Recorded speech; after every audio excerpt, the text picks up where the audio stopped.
Hey you all, or hey y'all, how we say down here in the South. It's me, Dr. Sophia, and I'm just checking in, saying hello, hoping y'all are doing well, and I am just signing on today to talk a little bit about grief. And a lot of times I talk about intimacy and connection and different things like that, but I also specialize in grief and trauma. And really, especially grief. I specialize in not so much the death and dying kind of grief, but something called ambiguous grief, which I'm going to talk about today, and also original attachment grief. Both of these are universal, and we all experience them at different times. But I'm going to talk about ambiguous grief today. And ambiguous grief is the grief we experience when we lose someone who is still living. So rather than a death, it could be a divorce or someone in our life who has Alzheimer's and they're changing, or someone who moves away. And I'm going to talk a little bit about the third one, someone who moves away. And I'm a mom, which you may or may not know.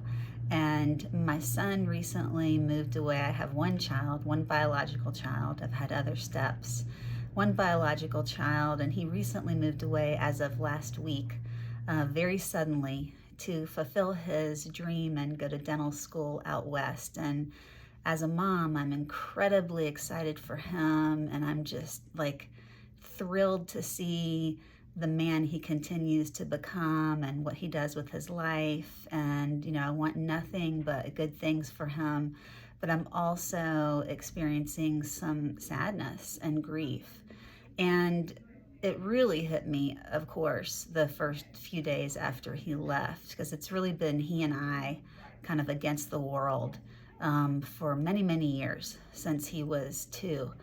And he is a tenacious little fighter like I am, and I'm just super proud of him and the good traits that he has gotten from me.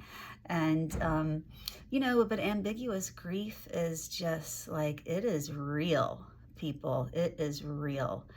And it is this really strange, bittersweet combination of grief and sadness, and in this case also excitement. And so it's really been like, just the noticing of the both. And I can be really sad and grief stricken and feel a lot of loss, from this loss in my life, but then I can also be super excited for him all at the same time. And I'm just really grateful that I let myself feel those feelings and the fullness of it. But if you are experiencing any kind of loss, if you've lost a job, if you have lost a friend who has moved, or maybe y'all aren't as close as you used to be, if you're going through a breakup, if you're kind of experiencing relationship difficulties with anyone in your life, that's going to create grief. And it's really important to know that grief is normal. It is a very normal emotion, and it's important that we allow ourselves to feel it. Grief is not depression. Depression is stuckness, like non-movement. Grief is movement. So if you're experiencing grief, just think about that and acknowledge it, and know that it's normal and it's okay to feel the fullness of that.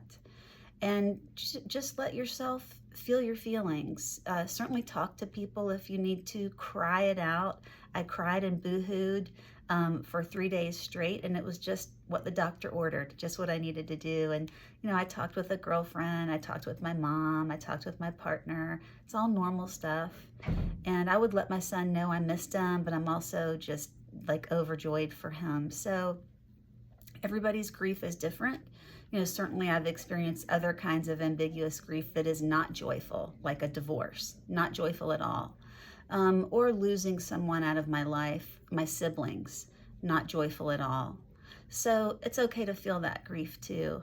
But anyway, I just wanted to check in with y'all and say hello and happy summer. I'm happy to connect with you, and I look forward to chatting again. Take care. Bye.